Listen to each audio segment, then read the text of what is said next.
Мнозинството граѓани од Струмица јасно истакнаа дека се против албанската платформа и воведување двојазичност во Македонија и сакаат силна економска и унитарна држава. 30% од планираните годишни даночни пријави граѓаните однесле во канцелариите на УЈАП во Струмица. Оттаму апелираат граѓаните да го запазат законскиот рок до 15 март. 89 корисници во текот на минатата година од Гевгелискиот регион го оствариле правото на еднократна парична помош во висина од 30.000 денари.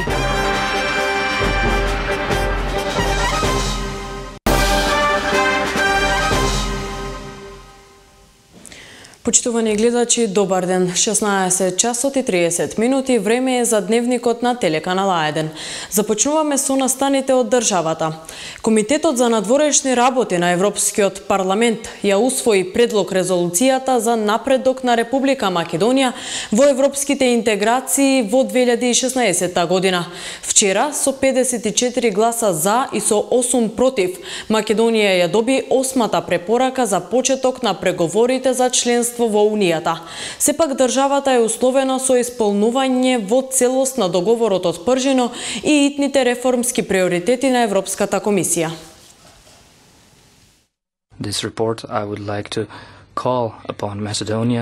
Апелирам до Македонија да формира влада. Ова е најважно во моментов. Во однос на извештајот, тој вклучува одредени реченици за реформите, за изборите, регионална соработка, реформи во судството, подобрување на законодавството, привлекување странски инвестиции и така натаму. Ова се стандардни процедури, но многу е важно кризата да не доведе до национално подкопување на односите во Македонија и сите политички партии треба да ги преземат своите одговорности. It's very important that this report conveys. Важно е овој извештај да ја пренесе пораката дека пристапните преговори треба да бидат гарантирани откако ќе бидат исполнети предвидените услови и дека билатералните спорови не треба да се користат за да се спречи процесот за членство, бидејќи не треба да се губи време на Западен Балкан, бидејќи инаку вакуумот ќе биде исполнет од други земји.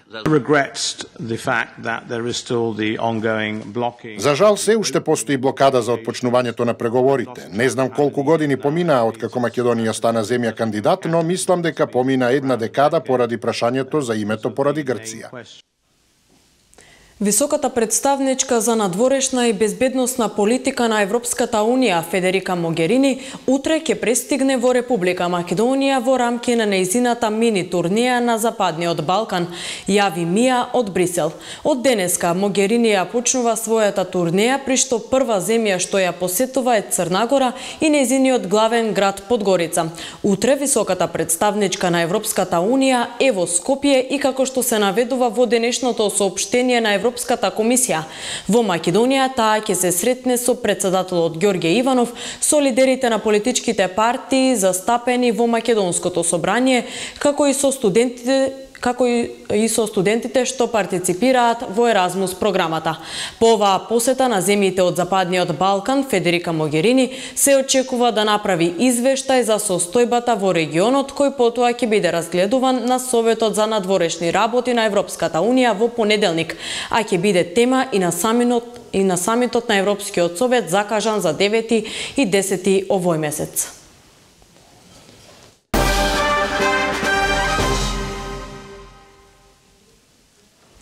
Продолжуваме со настаните. Мирен протестен марш во знак на подршка на унитарна Македонија, а не федерализација и двојазична Македонија ќе се одржи денес во Струмица на плоштадот Гоце Делчев со почеток во 17 часот. Организаторите апелираат струмичани да се придружат на мирниот марш и да покажат дека се за соживот и заедничка Македонија која секогаш оди напред без поделби. Да излезат за унитарна Македонија и да покажат став кон Македонија. Дојде време да го обзнаниме четвртиот Илинден. Македонија е модерна граѓанска република. Македонците, албанците, србите, ромите, бошњаците, турците, власите и другите кои живеат во единствената матична држава на македонскиот народ, кој слично како и други народи од регионот и се уште во 21 век е соочен со негирање и дискриминација. Бараме ниту една политичка партија во Македонија да не ја подхранува и уважува дискриминација дискриминаторската политика на одредени земји. Бараме ниту една политичка партија да не прифаќа платформи создадени за туги интереси во туги држави без изборен легитимитет, чија цел е разнебитување на Македонија каква што ја знаеме. Уставот на Република Македонија е јасен и прецизен во однос на многу прашања кои се однесуваат на македонскиот идентитет и од него не отстапуваме. Бараме од сите наши политички партии да го почитуваат Уставот на Република Македонија и да се обврзат дека нема да работат на промена на името и суштината на нашата држава. Македонија е над сите интереси, стои во прогласот. Продолжува неизвестноста во земјава кому ќе му биде доделен мандатот за составување на влада. Мнозинството граѓани од Струмица јасно истакнаа дека се против албанската платформа и воведување двојазичност во Македонија и сакаат силна економска и унитарна држава. Веќе втор ден откако лидерот на СДСМ Зоран Заев му ги достави 67 подписи за поддршка за формирање влада на председателот Ѓорѓе Иванов. Се уште се чека Иванов да се изјасни дали ќе му го додели мандатот на Заев. Исто толку денови траат и протестите на граѓанската иницијатива кои почнаа во Скопје, па се проширија во градовите низ Македонија барајќи зачувување на унитарноста на државата и сите нејзини темели од името, јазикот и идентитетот. Тие сметаат дека коалицијата СДСМ ДУИ ќе доведе до задирање на државотворните темели на Македонија. Мнозинството граѓани од Струмица, кои екипата на телеканал А1 ги анкетираше, се изјаснија против албанската платформа и воведувањето двојазичност во Македонија и сакаат моќна економска и унитарна држава. Но има и такви кои сметаат дека воведувањето на албанскиот јазик не представува проблем. Не е добро тоа што се прави и од едната и од другата страна. Не знам што да ви кажем, меѓутоа тие ни протести, ни од првите, ни од вторите не ги оправдувам. Аз сум за зачувување на Македонија, нели? Како таква како што се е.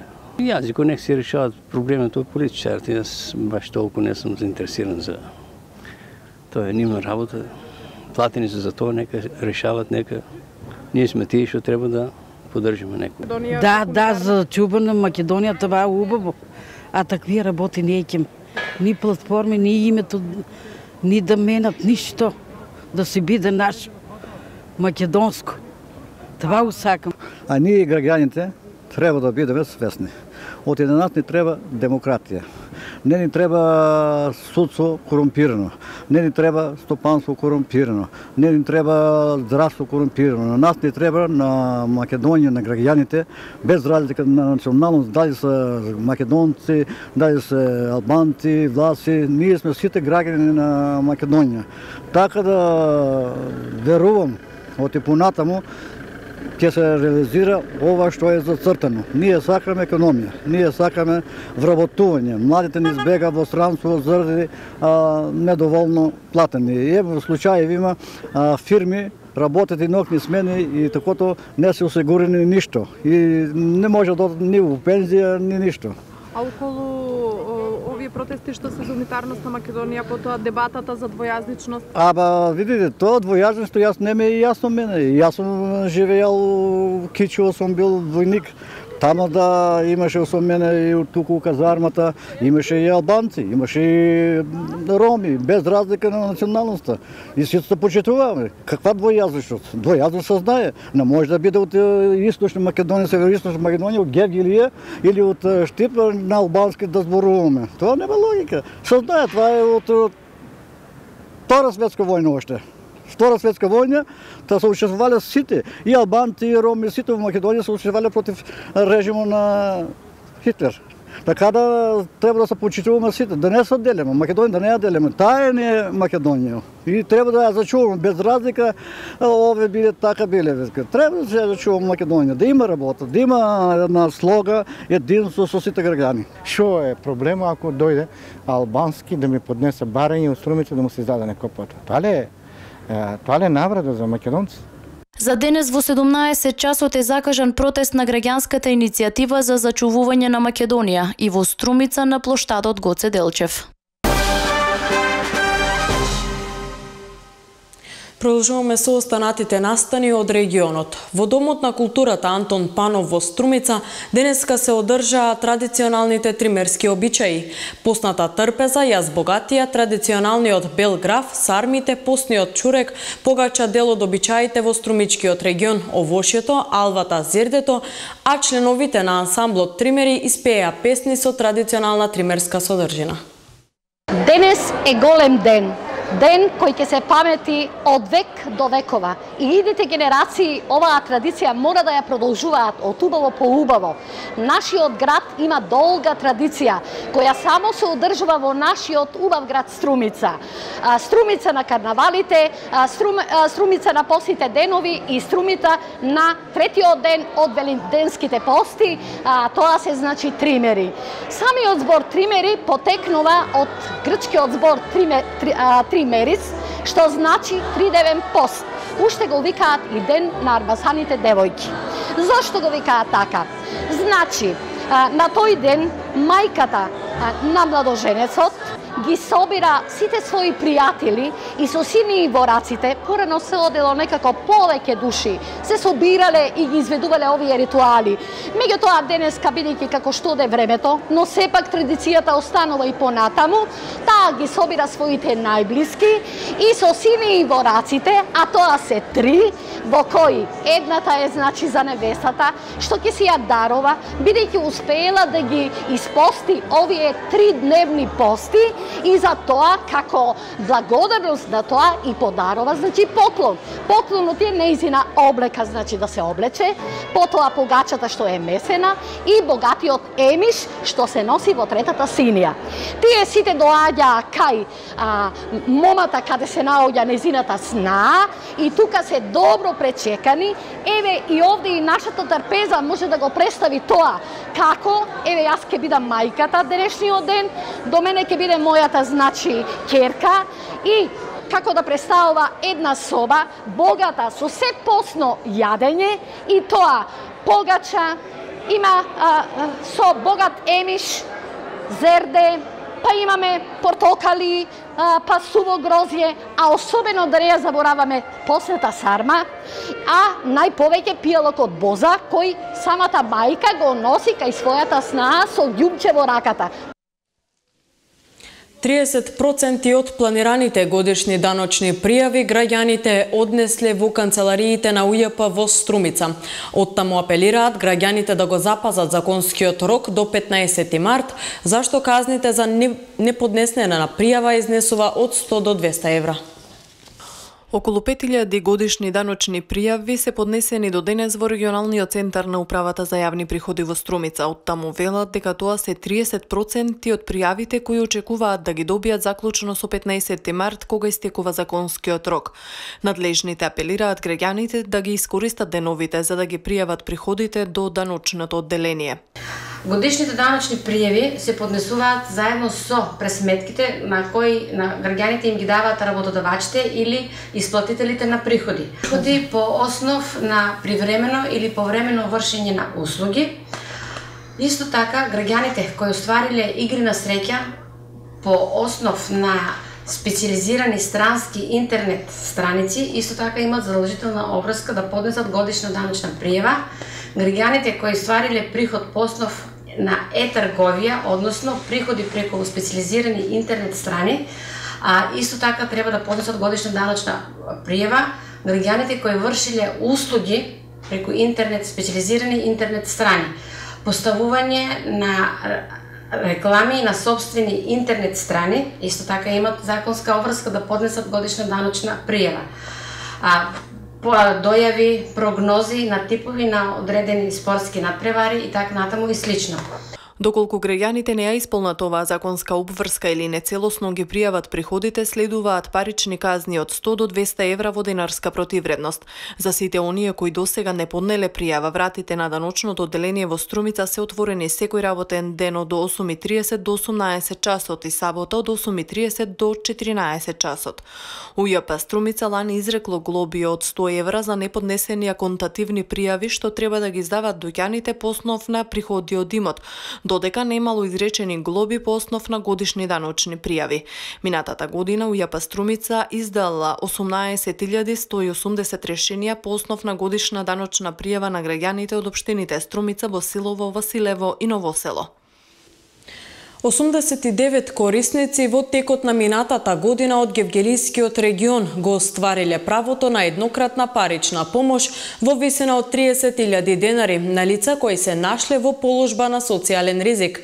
Исто така во општина Гевгелија од 2014 година и на секое новороденче му се доделува еднократна парична помош од 6.000 денари.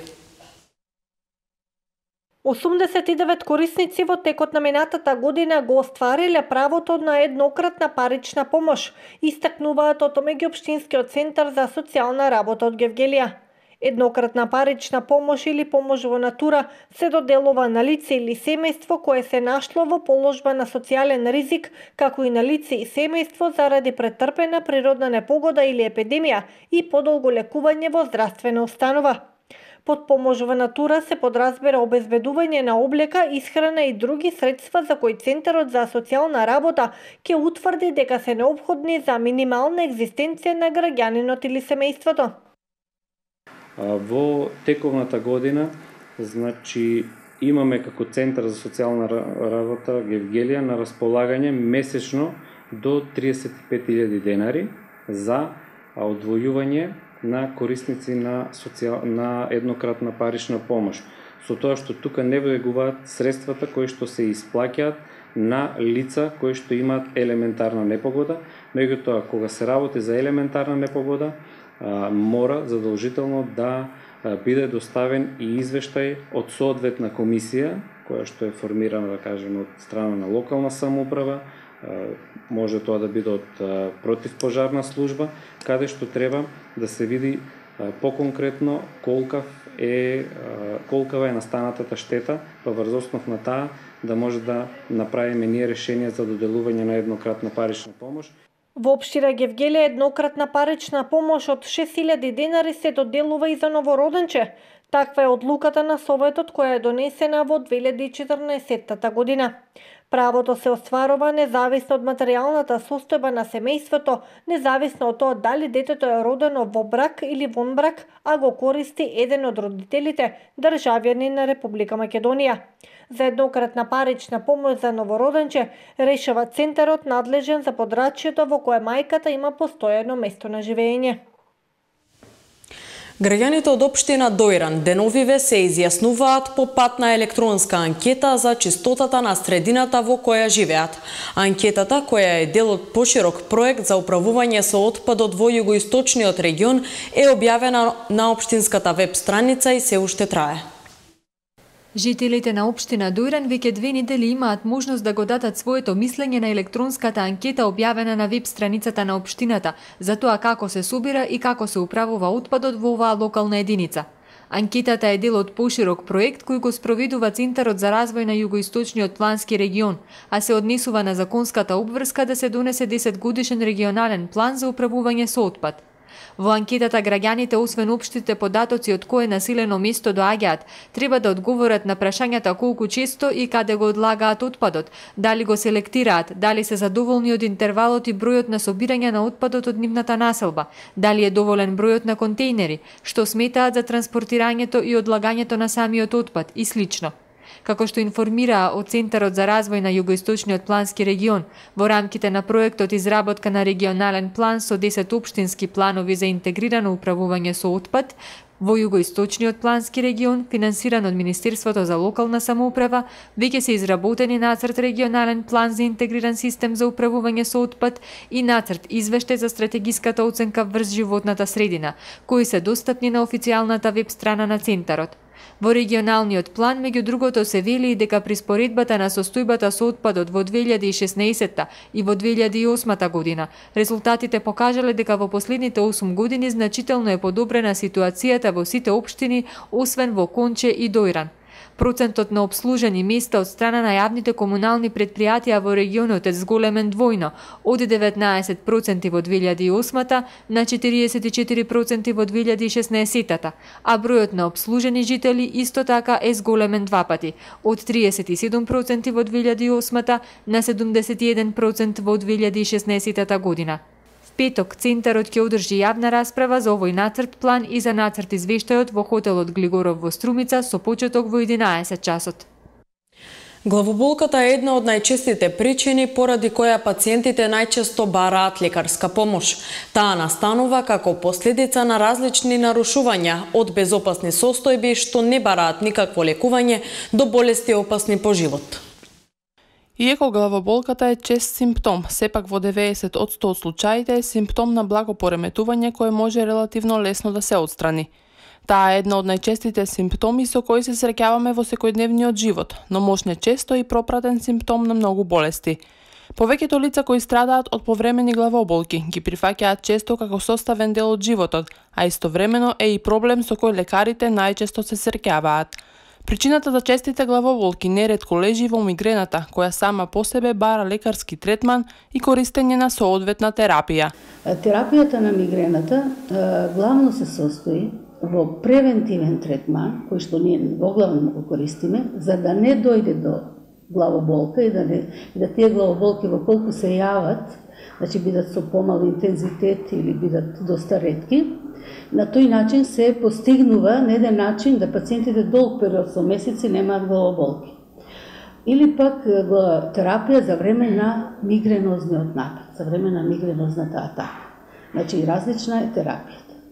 Во што се состои? Значи воглавно тоа се состои за време на напад се даваат одредени триптани, ги викаме суматриптани, кои што го копираат нападот, мигрената, меѓутоа таа поново се повторува. Тоа не е, значи за нас не е решение на мигрената.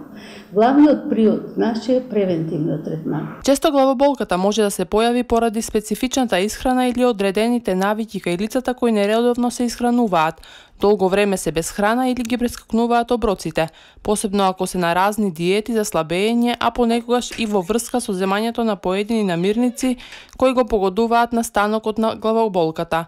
Таа е посебно чест случај кај мигрената, каде често се опишува поврзаноста на нападите на мигрената со одредена храна, односно пиелок. Значи познати се одредени храни кои што може да провоцираат мигренозна главоболка, меѓу кои се знае чоколадо, лук, вака, нели, одредени храни кои што сирење, така натаму. Секоја личност која што има мигренозни главоболки обично треба да си води еден календар што претходно примала, што се хранела, за да дојде до точно кој од овие храни може да провоцираат мигренозна главоболка. Или дали биле во стресна состојба, дали имале несоници, самото неспиење, нели, сонот исто така доведе. Несоницата може да провоцира мигренозна главоболка. Според статистичките анализи, 23 милиони американци имаат мигрена. Споредбено со таа статистика, во Македонија бројот на болни од мигрена би бил околу 200.000. Ако на ова ја додадеме и нивната намалена работоспособност или пак отсуството од работа, доаѓаме до вистинските загуби на личен и на финансиски план. Фитосанитарниот инспекторат за земјоделство со тим од 70 луѓе го контролира квалитетот на храната која влегува во Македонија, од растително потекло и семенските материјали и утврдува дали ги исполнуваат условите на Европската комисија за заштита. Во Македонија се прават анализи на сите препарати кои се внесуваат. Повеќе за работата на фитосанитарниот инспекторат и земјоделското производство во Македонија, гледајте го отвореното студио после овој дневник. Значи, фитосанитарниот инспекторат се состои во дело од Министерство за земјоделие, но како посебен правен субјект.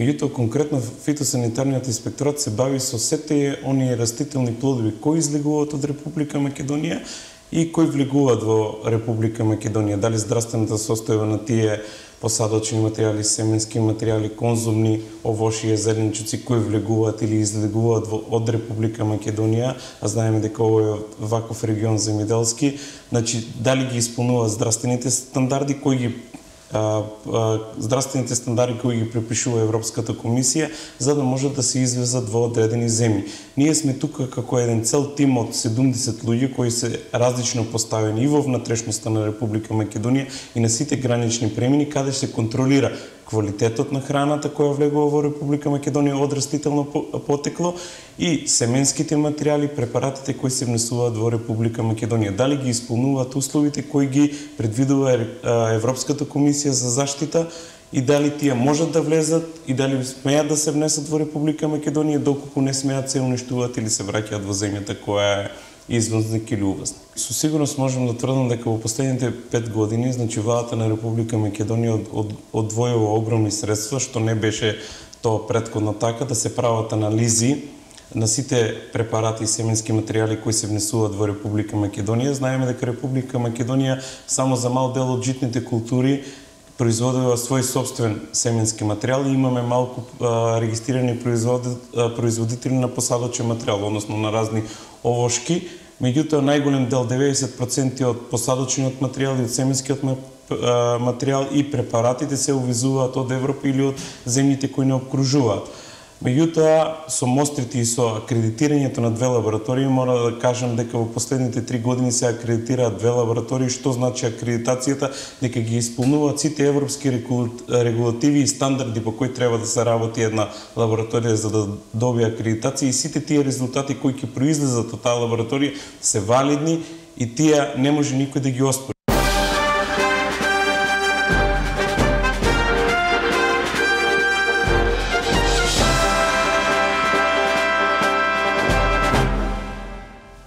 Почитувани, вие сте со дневникот на телеканал А1, а како следен блок следуваат настаните од светот. Да ги проследиме. Француски полицаец снайперист денеска случајно го повлече чкрпалото на својата пушка и испука куршум со кој полесно рани 2 лица за време на обраќање на председателот на Франција Франсоа Оланд. Како што соопшти француската полиција, инцидентот се случил за време на церемонијата на свечено отварање на нова железничка линија во градот Вилонјон во западниот дел на Франција. BBC јави дека ранетите се келнер во локален хотел кој бил застрелан во глуждот и работник во железницата кој се здобил со прострела рана во ногата. Поради истрелот, говорот на Оланд бил прекинат на неколку минути, но потоа церемонијата продолжила. Времето на љубезен тон во однос на Берлин со Анкара истече, откако турскиот суд одлучи да го затвори новинарот на германскиот вестник Велт Денис Јуџел, изјави германскиот министер за правда Хајко Мас. Тој во интервју за Велт посочи дека односот кон Јуџел е неприфатлив и оти тоа не е единствен случај во Турција, каде се уапсени голем број лица, посебно судии. Турскиот председател Реджеп Тајип Ердоган треба да свати дека оној што системски го поттикнува основите на слободата на медиумите и принципите на правната држава, ја оддалечува земјата од основните вредности на Европска Унија. Ако Турција не се придржува до тие вредности, доближување до Европската Унија во пракса ќе биде невозможно, посочи Мас. Со новиот указ на американскиот председател Доналд Трамп за миграција, Ирак ќе биде изваден од црниот список на земјите на чии државјани ќе им биде наложена привремена забрана за влез во САД, јавија американските медиуми повикувајќи се на представници на властите. Тие се потпираат на последната варијанта на нормативниот акт, што се очекува да биде потпишан од страна на Трамп во текот на следните денови. Американскиот председател одлучил да го извади Ирак од црниот список под притисок на Пентагон и Стейт Департментот, кои гледаат во таа земја клучен партнер во борбата против терористичката група Исламска држава. Со оваа информација го затвараме овој дневник, само да подсетам дека мирен протестен марш во знак на поддршка на унитарна Македонија, а не на федерализација и двојазична Македонија ќе се одржи денес во Струмица на плоштадот Гоце Делчев со почеток во 17 часот. Со повеќе информации за настанот гледајте го и дневникот во 20 часот. Останете со програмата на телеканал А1. Пријатно!